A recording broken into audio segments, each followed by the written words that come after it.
Here we are, Jim. Yeah, well, thank you. It's always great to come home. After many moons away, Jim Compton, one of APTN's founding fathers, is back for a walk down memory lane. Okay, you guys get to work. If I look at the people that are sitting down here, maybe you get a cutaway of that. Even in the interview seat, Compton, a former journalist and the first director of programming here, doing what he knows best, wanting to tell a story. We started out in 1997 to train them under the Aboriginal Broadcast Training Initiative in anticipation. And we trained them in journalism, we trained them in camera work, we trained them in editing, presentation, all that stuff. Fast forward, winter 1998. November 12th and 13th may go down in the history of Aboriginal television as two very important days.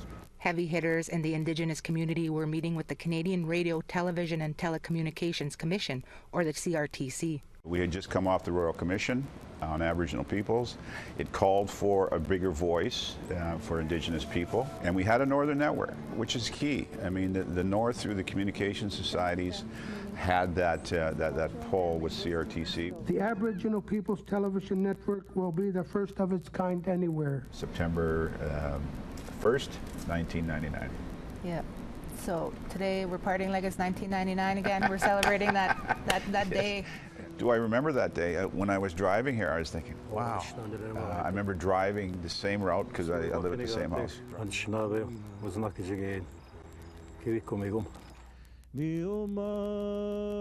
We enter the new millennium on a journey in a world of technology.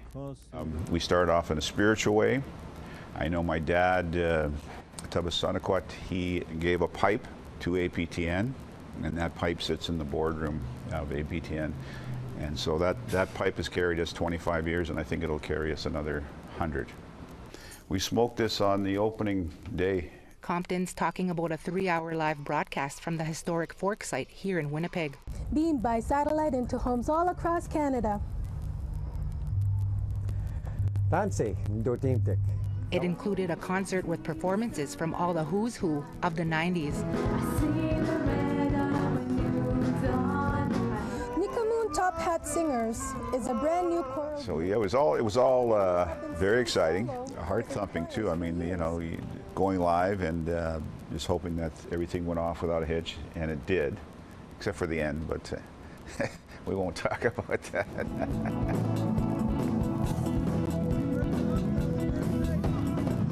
Let's start off by, Jennifer, maybe you telling me where you're from. I'm from a small community in Northern Ontario called Chapleau. Back then, Jennifer David was the director of communications. She is now an APTN board member. You know, like any baby that's born, you're, carefully watching over it to make sure it survives.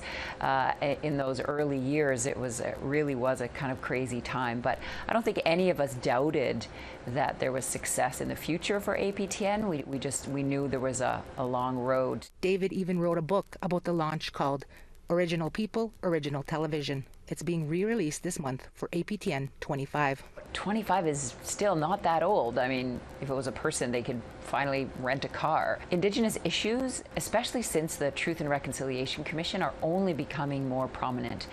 And with things like the United Nations Declaration on the Rights of Indigenous Peoples Act, self-determination, Supreme Court cases, there's just going to be more and more need for APTN to provide the kind of critical voice and analysis so that Canadians can understand these issues. Work anniversary. Happy anniversary.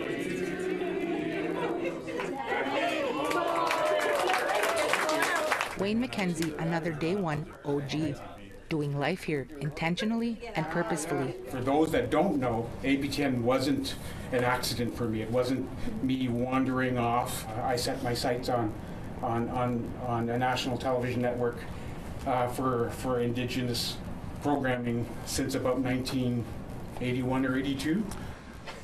Wow, very impressive, very impressive. Yeah, well, our humble abode. Yeah. Lit up for noon. Yeah. Well, state of the art. Compton visits this studio for the first time with another APTN original, producer Bruce Spence. So maybe this is the dream I was dreaming about. You know, like your studio here, I dreamt about a Indigenous person with braids, right, reading the news. And I was watching it on TV, and my heart just went through the roof. Oh, yeah.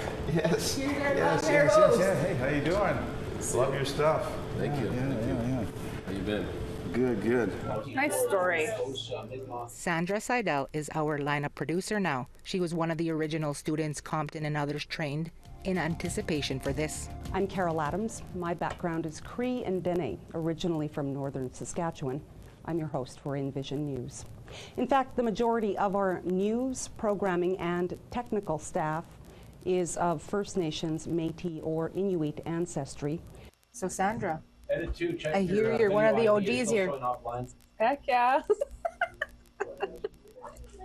One of the originals. Certainly it's about telling our stories, but it's also about creating an industry and creating jobs for the people. An industry that wasn't always easy and often required jumping through hoops. There was a lot of backlash, but this was after we started, right? I think that a lot of the interveners, broadcasters didn't think we were going to get it. They didn't realize the amount of work and support that we had garnered to get the network up and running. History that many aren't aware of, including some of our newer and much younger staff in the newsroom. So Sierra, what you working on? I'm working on my APTN languages story. So I'm working on the APTN 25th. I wanted to ask you, where were you on September 1st, 1999?